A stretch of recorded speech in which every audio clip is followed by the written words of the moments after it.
It was at the National Demolition Training Group's annual general meeting a couple of years ago. There was a discussion had. The Construction Plant Association stood up in front of us, told us about that they had a trailblazer group. I'd already looked into it, and there was a brief discussion, and I was sort of encouraged to look into it further. I then went on David Darcy sent me a link for a seminar in London. I went, attended, learned quite a lot, and then decided that it was something we needed. I'd also been at local colleges, apprenticeship employment fairs, and I'd seen that there was interest in the demolition industry from young people, but didn't necessarily have anything there to offer. So I started with the proposal, read up. Initially we had to put a proposal in, we had to get a cohort of 10 companies together. From that we put a proposal through of what the qualification was to be, and once that went through we would then develop the standard, the actual standard for the qualification, followed by the endpoint assessment. The proposal itself took quite a few months to get through. It was at a time when the Institute for Apprenticeships was just forming, so the goals kept changing. Each month I would submit, there'd be a new goalpost, things had changed. Eventually we got our relations manager, Neil Jones. He spent a lot of time with me on the phone. He wanted to get to really know what it was about, and that's what he did. He made it his business to do that, and he was able to really help us on that side with the IFA in terms of helping us to put it into a language that, yes, we wanted what we wanted into the qualification and what we wanted to get out of the qualification, but also in their speak or their layout how they wanted the qualification to look. A trailblazer is a term given for people going out to develop these new standards, and it was a cohort of 10 companies leading on it, which would then allow anybody else who wanted to be involved, such as the Institute for Demolition Engineers, the National Federation of Demolition Contractors, any other employers out there that were interested, they could join in on the group and have their say and have their input.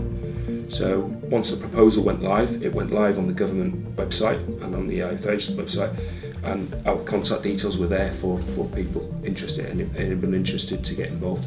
The government brought out the Apprenticeship Levy in May 2017, and was because they wanted to push on everyone to embrace apprenticeships. Apprenticeships, they really tried to have a push on it in 2011, 2012, and it never really worked, never really took off. And so the government introduced this levy. I think it was George Osborne, was it? Who brought this levy out. And from that, they were hoping that companies would embrace the training more and bring people on. And so these new standards, it's all about having something there that's got substance. Without sounding derogatory, the old SAP program, the old things, it would be go on a course, go to work, go on a course, go to work. Yes, there was funding available, but you could get somebody at the end of 12 months, 24 months, they wouldn't necessarily be able to get the oxypropane cutting kit set up and start making the cuts. What we're having with this is we've got a standard that actually specifies what somebody will be able to do at the end of 2 years, which will complete with an endpoint assessment on all aspects of what they've learned, so that you get a fully rounded demolition operative at the end of the 2 year or 12 months to 2 year, depending on how long they stay on program. There's two ways of looking at this. There's myself, I'm engaging with local colleges now. Erith, we're engaging with local colleges. They're very interested in this qualification. There's so for us as an employer who pays into a levy, we want to be able to use that levy wisely to develop our own people. And that would be a great source, is to work with the local colleges to recruit. There's also the National Demolition Training Group, which could do this and offer this as a commercial, along with the other training providers, but they could offer this as a commercial to anyone wanting to come into the industry, change career, or move from a different job. I think it really has come out at about the right time. It's taken 18-20 months to get it published and get it there. There's still a syllabus to write, there's still work to be done, but hopefully we'll be ready to start delivering by about January. And I think it is when I go to these employment fairs, these apprenticeship fairs, and you stand there and young people are coming up to you and they're saying, "Oh, what do you do?" And you're saying, "Well, we do this. We work plant operations. We do remediation. We do demolition." "Oh, I want demolition." There's genuine interest out there, and this is something that we've actually got now that we can actually offer and say, right, well, there's a qualification. It's a recognised qualification, and we can hopefully start delivering, working with the colleges. They do get a lot of stick, the young people, and I mean, we've just taken on some young apprentices in the haulage as a haulage fitter, and I think sometimes we haven't given them the opportunity. I think we've had 2 decades of bringing in labour from overseas, and our own children, and like when I grew up, we would be out, like, go and earn some money strawberry picking, go and do some concreting, go and work on a local farm, whatever you do, anything, work on a market stall, anything to earn a bit of money. And we seem to have lost that because we've had a lot of labour from other places, and our own have been left and not encouraged to do the work. I think also a lot of the regulations have changed in the last couple of decades, and so it's not been as easy for young people to just go on and work in places. Certainly I could go and work on a building site and no one would bat an eyelid. Nowadays you can't do that. At 16 years old you've got to have a young person's risk assessment. So there's all of them barriers that come in the way. And some of these people as well, I quite often find that their parents are bringing them. It's not just them coming up to me. Their parents are saying, well, what is there for my son or daughter? And when I mention, well, we're working on a demolition, a trailblazer group, we're working on a demolition operative apprenticeship, I get the feedback of, oh, you like demolition, you'd enjoy that, and you can see that they genuinely, oh, right, what's that? There's interest there. Anybody can pick this apprenticeship and start delivering it if they wish. So employers can be employer providers, colleges can pick it up. A lot of colleges might not want to because they've not had much involvement with our industry in the past, but that's where we've got to engage now with the local colleges, and get them involved, and the National Demolition Training Group also, so that when somebody puts in for this or sees, a young person sees there's a career path here that I want to go down. How can I? If I go back to our haulage apprentices, we knew we were looking for haulage fitters, and we went to the local colleges and we said, look, this is what we're looking for. They then put it onto the government website so that young people in college or at college, so one of them has just done his first year in mechanics, and then he's joined on now for a 2-year programme in heavy haulage mechanics. That came about because he saw the advertisement at the college on the website, so that people are out there, they're looking. When I remember it was YTS, I think, but back in the day when we would look, you're in college and you're actively looking for what is my next step, where am I going to go and work, and so that's how we've gone about it. And I would assume other companies who are looking, we can pass that information around, and other companies who are going to look can go out and find them.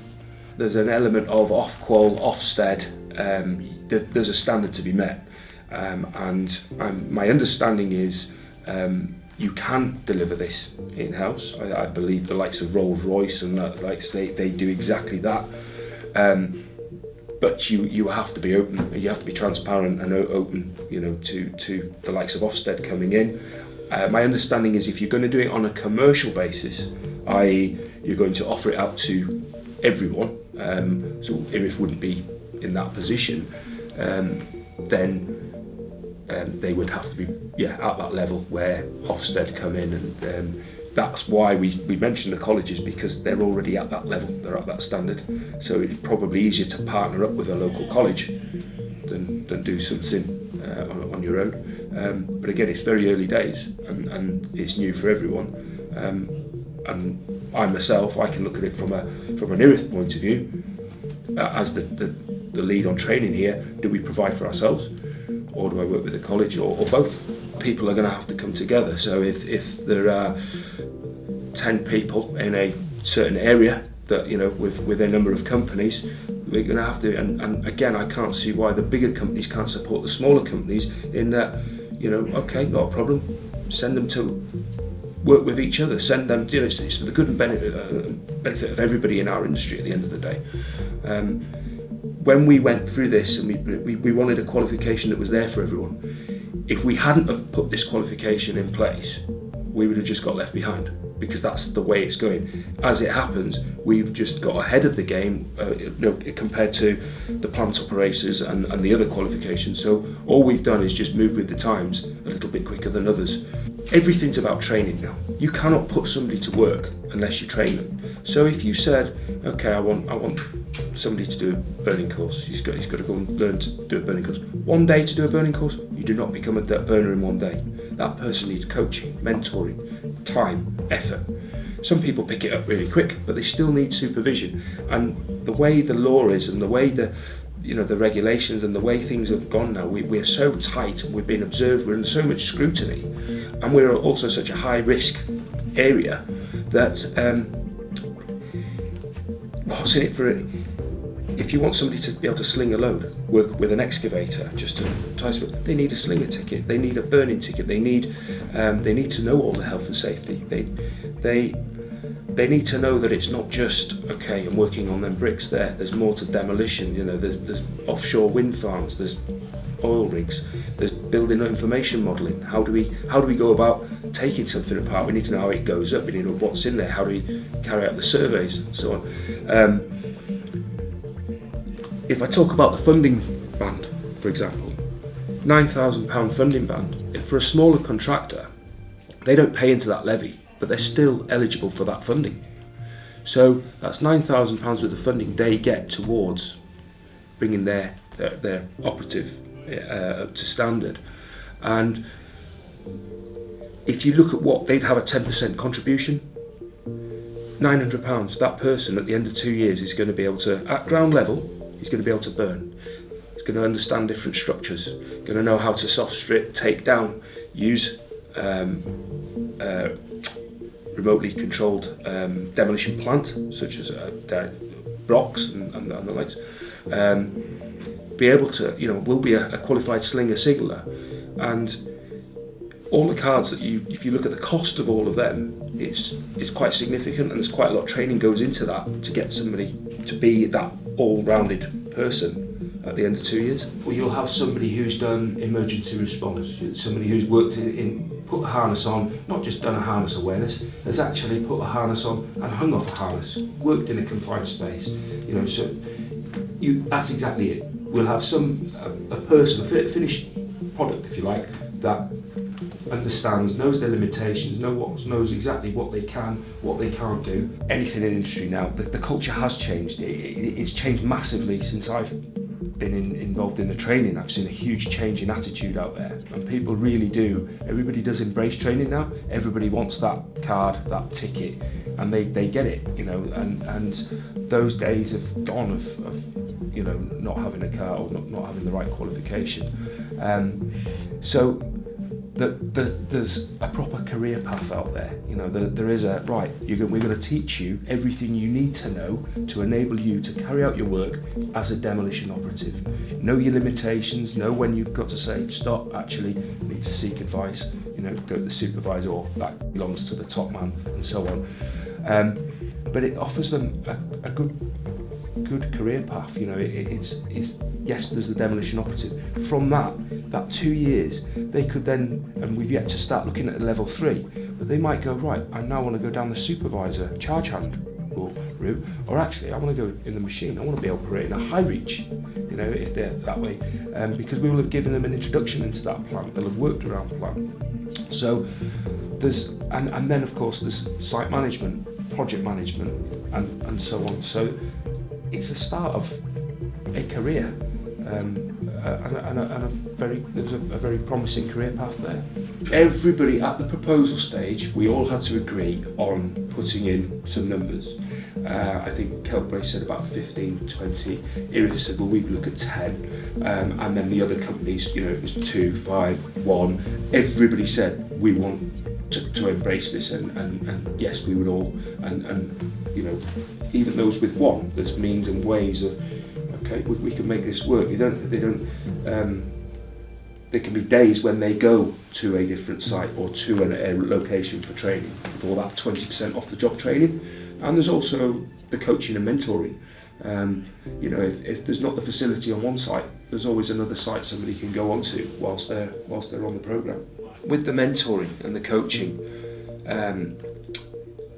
it's a way of supervision, isn't it? It's a case of, right, you've learnt, let's use the burning example. You've learnt that. We now, I'm going to be back next Friday, and we're going to carry on with whatever. I want you to now, with a bit of mentoring this week, bit of coaching, bit of supervision, carry out. And so it's that ongoing, but the difference is here, it's not, when you say it's a bit flimsy, the difference is, this is the 20% off, where you're going to actually, right, in 2 weeks' time, I'm back and we're with each other for another day, and I'm going to be looking at what you've been doing in terms of on-site. While they're on pro, they'll keep a site diary. They'll keep a diary of what they've been doing and when they've been doing, as evidence towards the end of their qualification.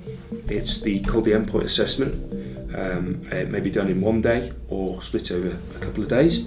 It's a professional discussion and it will be out of a bank of so ever many 200 questions. There'll be sort of 50 questions asked and had as a discussion, a recorded discussion over a couple of hour period.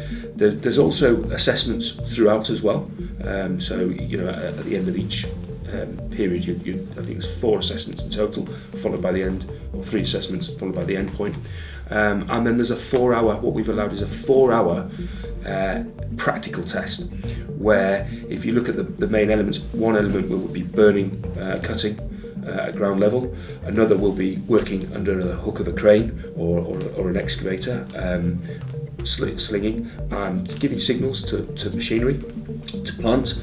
Another will be to operate the remotely controlled demolition equipment, and the other will be to carry out soft strip along with some hard demolition, so different techniques, different hand tools and power tools as well. All 4 of them will all be part, and that again is something that you can do either on a site, providing it's all there on a site, or you can take to a training centre and do it.